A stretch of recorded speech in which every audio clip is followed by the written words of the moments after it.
সম্প্রতি সিরিয়ার দক্ষিণাঞ্চলের সুয়েইদা প্রদেশে রক্তক্ষয়ী সংঘর্ষে জড়ায় স্থানীয় বেদুইন ও দ্রুজ সম্প্রদায়। দ্রুজদের রক্ষার অজুহাতে গেল বুধবার সিরিয়ার রাজধানী দামেস্কের বেশ কয়েকটি স্থাপনা লক্ষ্য করে হামলা চালায় ইসরায়েল। তবে এ হামলার পেছনে ইসরায়েলের প্রধানমন্ত্রী বেনিয়ামিন নেতানিয়াহুর ভিন্ন উদ্দেশ্য রয়েছে বলে মনে করছে আন্তর্জাতিক বিশ্লেষকরা। কাতার ভিত্তিক গণমাধ্যম আল জাজিরার সাম্প্রতিক প্রতিবেদনে উঠে এসেছে এমন চাঞ্চল্যকর তথ্য। כוחות אחרים פועלים.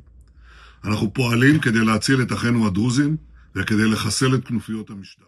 বিশ্লেষকদের ধারণা, নিজের ব্যক্তিগত ও রাজনৈতিক উদ্দেশ্য হাসিল করতে দামেস্কে হামলার নির্দেশ দেয় নেতানিয়াহু। তেল আবিবের আদালতে নেতানিয়াহুর বিরুদ্ধে দুর্নীতির মামলা চলমান। এটিকে বিলম্বিত করতে নতুন করে সিরিয়ায় নেতানিয়াহু প্রশাসন হামলা চালাতে পারে বলে মত ইসরায়েলের সাবেক রাষ্ট্রদূত ও কনসাল জেনারেল আলন পিনকাসের। পাশাপাশি নেতানিয়াহু সিরিয়ায় শক্তিশালী কেন্দ্রীয় সরকার চায় না বলেও দেশটিতে হামলা চালাতে পারে।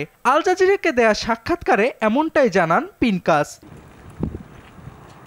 শুধু দ্রুজ ইস্যুই নয়, দীর্ঘদিন ধরেই নানা অজুহাতে সিরিয়ায় হামলা করে আসছে ইসরায়েল। দেশটির সাবেক স্বৈরশাসক বাশার আল আসাদের পতনের পর সিরিয়ার বিভিন্ন অঞ্চলে অসংখ্যবার হামলা চালায় ইসরায়েল। দখল করেছে দেশটির প্রায় 400 বর্গ কিলোমিটার এলাকা। এছাড়াও 1967 সাল থেকে সিরিয়ার পশ্চিম গোলান মালভূমি নিয়ন্ত্রণে রেখেছে ইসরায়েল। সিরিয়ায় কমপক্ষে 7 লাখ দ্রুজ সম্প্রদায়ের মানুষের বাস। অন্যদিকে ইসরায়েলে রয়েছে সম্প্রদায়টির 1.5 লক্ষাধিক মানুষ। 1948 সালে ইসরায়েল রাষ্ট্র গঠনের সময় থেকে দ্রুজদের সঙ্গে ইহুদিদের রক্তের বন্ধন রয়েছে বলে মনে করেন অনেক আন্তর্জাতিক বিশ্লেষক।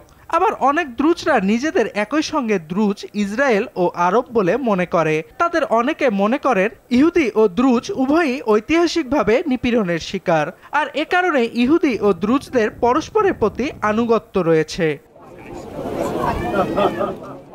অর্ণব প্রসাদ, RTV।